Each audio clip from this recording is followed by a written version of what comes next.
Rui Hachimura at LeBron James, yan ang ating pag-uusapan. Shot here. Final seconds. Bryant for the win. Bang!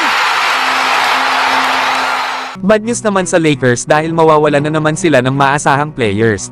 Naayon pa sa Lakers injury update, na ang forward daw na si Rui Hachimura ay sasailalim sa isang procedure ngayon. At ito nga daw ay para ayusin ang kanyang nasal fracture na nakuha sa naging laban pa nila sa Dallas Mavericks. Inaasahan naman na i-reevaluate ng team doctor itong si Rui Hachimura ng nasa 1 week. Na base naman sa timeline ng Lakers ay mga nasa 4 na laro ang makakaligtaan ni Rui Hachimura.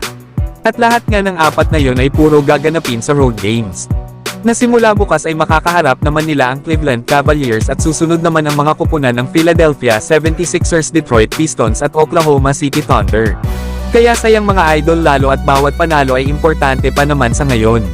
Na isa pa naman si Rui Hachimura sa mga maaasahang player ng Lakers, lalo na sa kanilang second unit. Na kung saan sa kanyang 12 games ngayong season ay nag-average ito ng 11 points, 3 rebounds at 1 assist per game. At meron nga rin itong efficient na 50% shooting sa field at 42% beyond the arc. Kaya malaking kawalan talaga ito para sa Lakers. Lalo at si Rui Hachimura pa naman ang pumapalit kay LeBron kapag ito uupo na muna sa kanilang bench.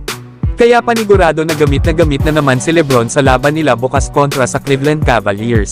Samantalang former NBA player na si Kevin Garnett, na dati ring karibal ni LeBron sa NBA, ay grabe naman ang papuri na sinabi patungkol kay LeBron. Natanong kasi si Kevin Garnett sa palabas ni Stephen A. Smith, na kung ano ba daw ang masasabi niya sa mga ginagawa ni LeBron sa kanyang ika-21 season. At agad namang sinabi ni Kevin Garnett na si LeBron nga daw ang kanyang GOAT of all time. Na mapabisnes at lahat ay si LeBron na daw ang vision ng lahat ng bawat black man na dapat hangaring maging. Lalo at si LeBron daw ay isang billionaire, merong business at may sariling label.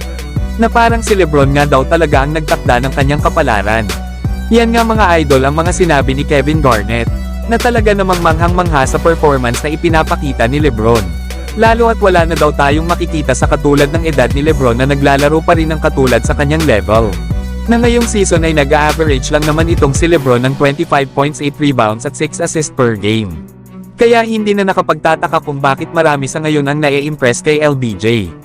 Pero kayo mga idol, sang-ayon ba kayo sa mga sinabi ni Kevin Garnett para dito kay LeBron? So hanggang dito na lang tayo mga idol. At huwag nyo naman kalimutan mag-subscribe bilang pagsuporta.